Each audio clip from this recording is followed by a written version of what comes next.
to another edition of Better Informed Housing. My name is Carl Dreyer, and I'm hosting this May edition of Better Informed Housing.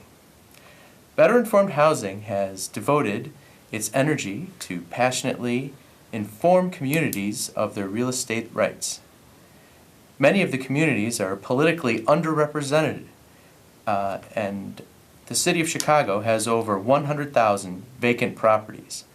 These zombie properties, as we call them, attract crime, invite danger, and drive down neighborhood values. Better Informed Housing seeks to change that. You can check out our website here.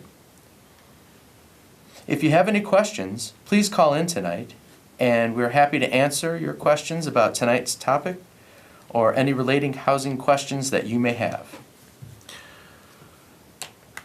My name is Faisal Khatib, and I'm also with Better Informed Housing. You can call us anytime at the phone number below at 312-738-1060, and our offices are located at 218 North Jefferson, Suite 103, Chicago, Illinois. Our phone number is 312-533-2688, and you can email us at any time at neighbors@betterinformed.org.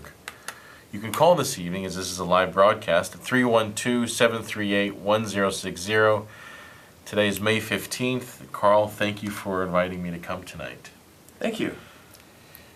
Faisal, can you give me a brief introduction of the most popular scams out there that buyers are falling prey to at this time?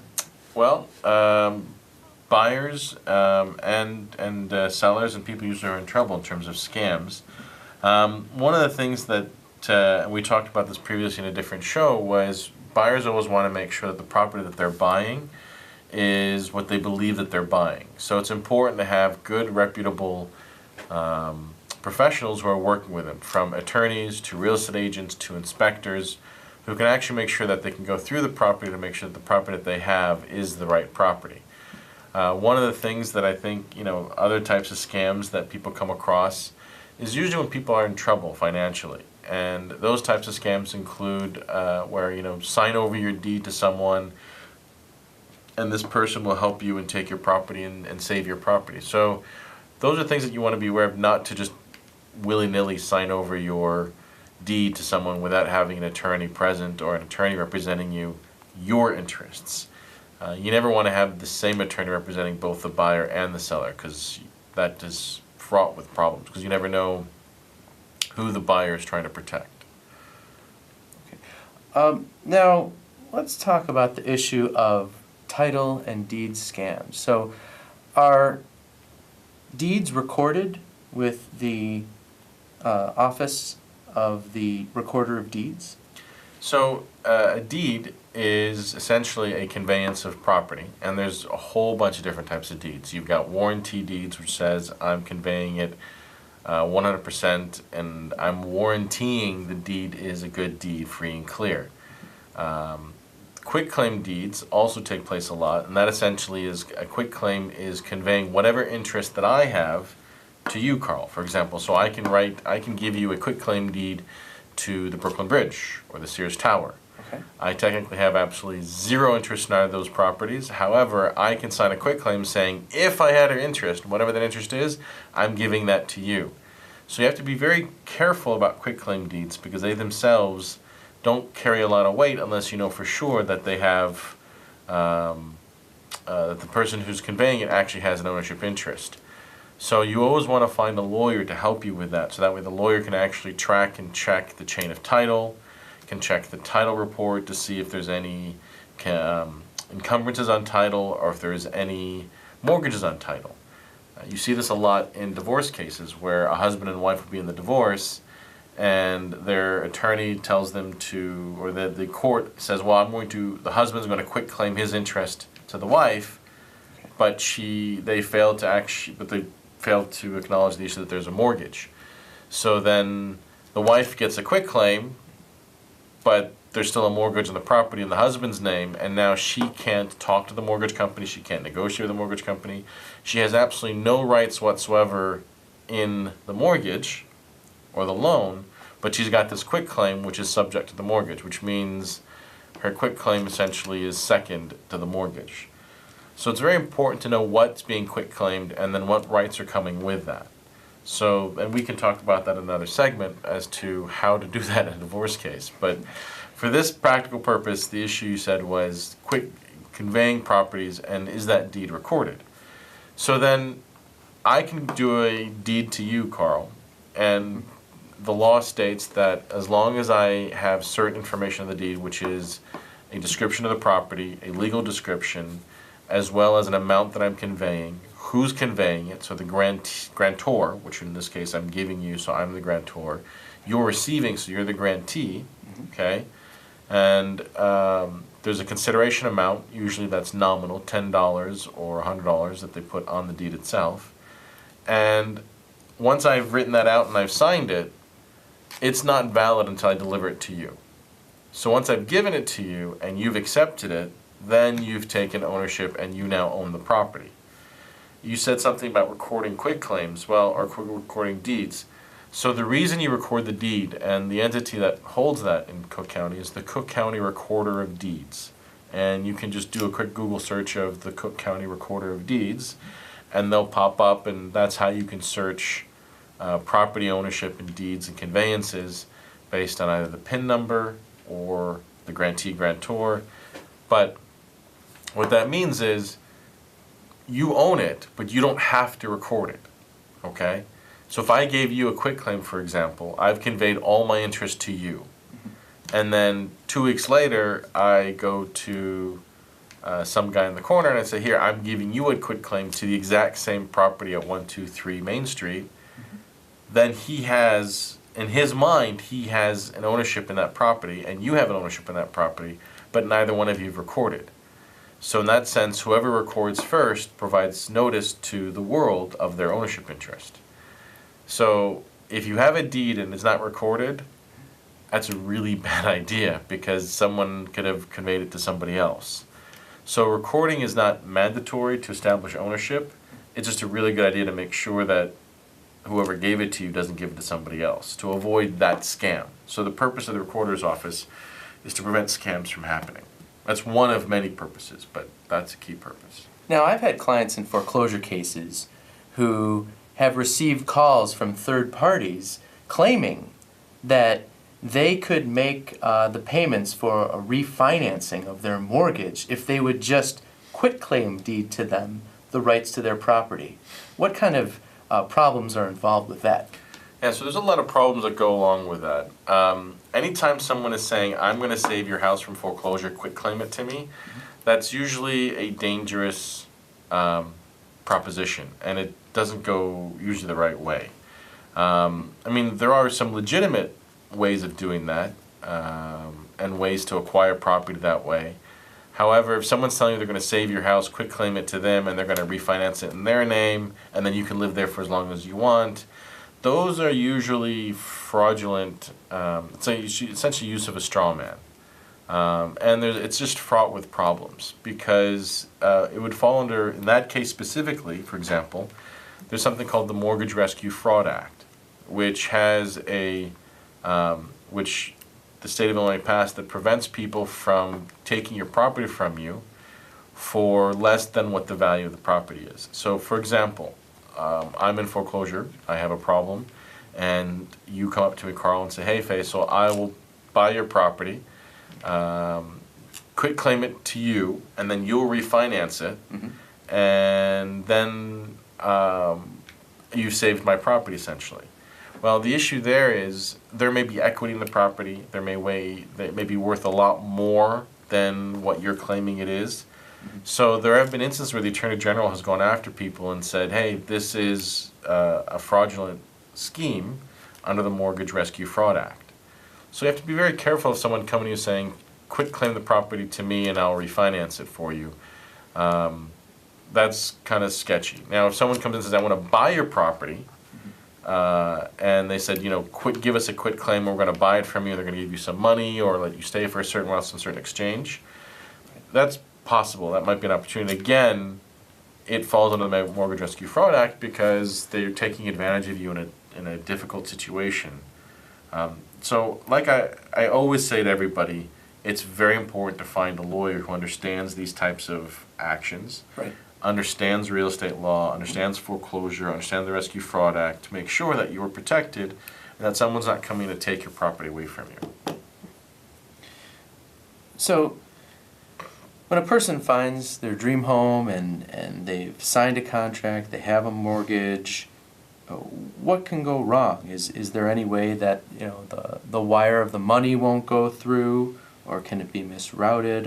What are ways that it could go wrong? There's actually it's a new thing these days.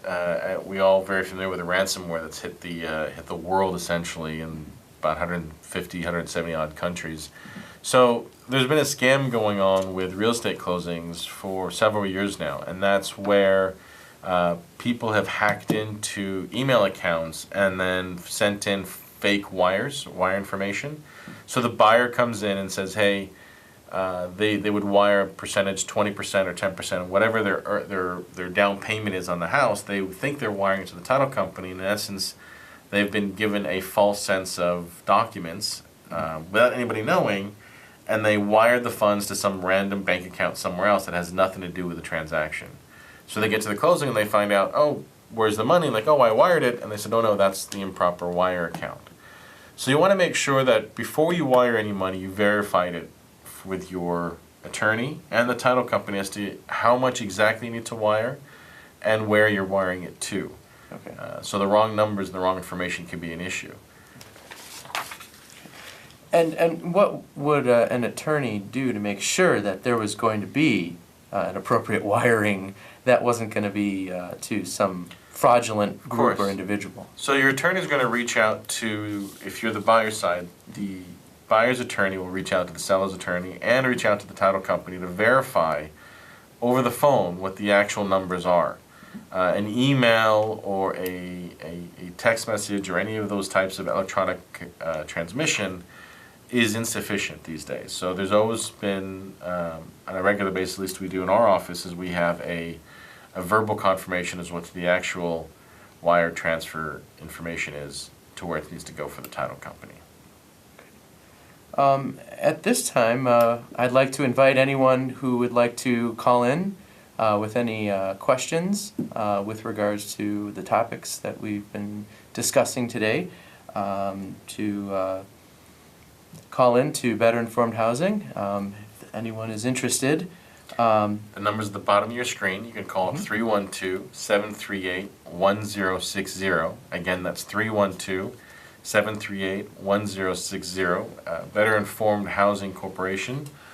We are located at 218 North Jefferson, and you can find us at betterinformed.org. We're looking to build the future, save the community, and help their neighbors, educating people on all of the real estate transactions and real estate needs. So what would be the best thing that someone can do to make sure that they don't get scammed when they're looking to purchase or refinance a home? So one of the things that I would strongly recommend is you should always have an attorney involved with the transaction. Right. Even on a refinance. A lot of times people are like, oh, the attorney is worthless, I don't need an attorney. The lender said I don't need an attorney, I can do it through them, everything is fine. I would recommend always have an attorney look at your documents and always have an attorney involved, because what that does is that protects you on multiple levels. One, if there is a mistake and something goes wrong, the attorney is liable, right? So that's their job, to protect you. If it's a scam, the people who are scamming you are going to be less likely to want to go forward with the scam if there's an attorney involved. And hopefully the attorney will be able to smell the scam from a mile away and identify the fact that there is a scam that's taking place. So that's why I would always recommend having an attorney, even on a refinance. Sometimes it's inconvenient and it might slow things down, but attorneys can be a huge help when it comes to making sure the refinance is done right. On the buy, that's really up to, it's a trifecta. You've got your inspectors making sure that there's no underlying problems that you haven't seen with the property. You have your attorney who's making sure that you're getting clean title. And you have your real estate agent who's a professional who should know what kind of property they're selling you. What are you looking for? What do you need? What do you want? And then finding something that fits your needs. So that's something I would also recommend. It's important. And to find the right attorney, the cheapest is definitely not the best on all fronts, whether it's your real estate agent or your inspector. or your attorney, if you're looking for the cheapest guy, you get what you pay for. And nothing against guys who do really cheap closings or don't really charge low rates, and more power to them. But in those instances, what you end up doing is I mean, if an attorney, the attorney makes anywhere between $200 to $400 an hour is their, a rate for an attorney. The better the attorney, obviously, the more expensive. But in general, if your attorney is going to spend hours, and on a buyer side closing, you could probably spend at least 4 or 5 hours all in from the time you get the file to the time that you actually finish the closing. At 5 hours, if you're only charging $300, I mean, you're getting paid 50 or 40 or 50 bucks an hour. Not knocking that down, but it's not a lot of money in the grand scheme of things. If I was getting paid 40 bucks an hour for 8 hours a day constantly, that's a different story. But you're getting 40 bucks an hour over the course of 45 days, right? And only 5 hours of that you're working. So it's not a lot for the amount of work that's being put into the file. So just something to take into consideration. You want to find an attorney, pay an extra $100. You're buying a $100,000, $200,000, $300,000, $500,000 house. You're buying a huge investment that's going to last you 5 to 10 years. Spending an extra $100 to make sure you get the right attorney is really a no-brainer. Now, what about with the foreclosure assistance programs that are out there to help homeowners either sell their house or to keep their house if they're in foreclosure? What can people do to prevent themselves from being scammed from those kinds of programs? Well, the most important thing is anybody who's not an attorney who is offering to help you with their foreclosure, bad idea. Okay? Anybody who is outside of the state of Illinois offering to provide you help on your foreclosure or your refinance, whatever, bad idea. Because they don't know Illinois laws. They don't know the requirements here in Illinois. And you can't go and knock on their door if something goes wrong or they disappear or they stop returning your phone calls. So it's really important to stay local in that regard. I don't mean like in your same neighborhood, but at least in the same county or in the same general vicinity. Like, for example, Chicago, it's the Chicagoland area, which includes the collar counties. That's very important because you want to make sure that whoever you're dealing with knows what's going on in the market that you're in. The other thing you want to be aware of is it's an attorney. There's a lot of people out there who, and I've had many clients who come in and they'll get these postcards or these terrible documents which looks like it's a mortgage statement or looks like it's coming from the government or looks like a government check, and these are fake documents or these are false. They just create these in order to trigger you to make a phone call and call them so that way they can generate leads and generate business. And it's funny, they'd only expect a 1% to 2% or 3% return based on those mailers. To increase that response, they make it look more and more and more official. So you want to be very, very cautious about anybody who's saying that they can help you, who's not in Illinois and who's not an attorney. And not an attorney in Illinois. That's very important. Anybody who's also asking for money up front, you want to be very cautious of that. Okay. That's not an attorney. No. Because attorneys aren't going to work for free. They're going to want their money in advance so that way they can actually do the work with money on retainer. But you want to be very conscious of that. And then anybody who's going to tell you, don't worry about the foreclosure, we're just going to focus on your loan mod, the foreclosure, who cares about that, it's okay, don't worry about it. That person is your enemy and run from them. They are horrible, horrible people because they don't understand that you cannot simply negotiate only with the banks. You must have, if you're going to do a loan mod, you're going to do a short sale, you're going to do a refund, whatever you're going to do with those situations, if you're in foreclosure, you need a foreclosure attorney going to court for you and defending your case. Because they will foreclose, they will take your house away, and they will do it as fast as they possibly can, okay? And after a certain point in time, there is absolutely, as you get further along in the case, you lose defense after defense and you lose opportunity after opportunity. I've had many people who have come to me in my office, and they've had great cases early on, but then someone told them, oh, it's no big deal, ignore the foreclosure, or they buried their head in the sand, and then they come to me a year later and they're like, oh, please help me, and I'm like, it's way too late. There's nothing we can do for you. Had you come earlier, we could have kept you in your house for 3 to 5 years without a payment, or we could have gotten you a short sale, or done a loan modification and saved your house.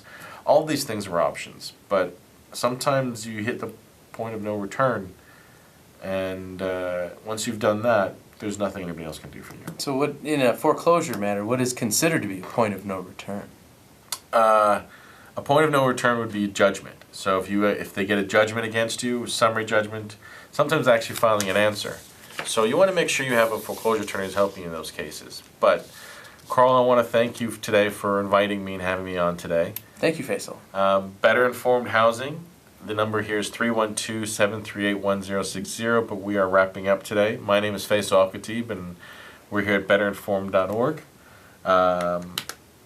Again, Better Informed Housing Corporation, you can visit us at www.betterinformed.org, or you can email at neighbors@betterinformed.org. That's BETTERINFORMED.org, or you can call the office at 312-533-2688, located at 218 North Jefferson, Suite 103 in Chicago, Illinois.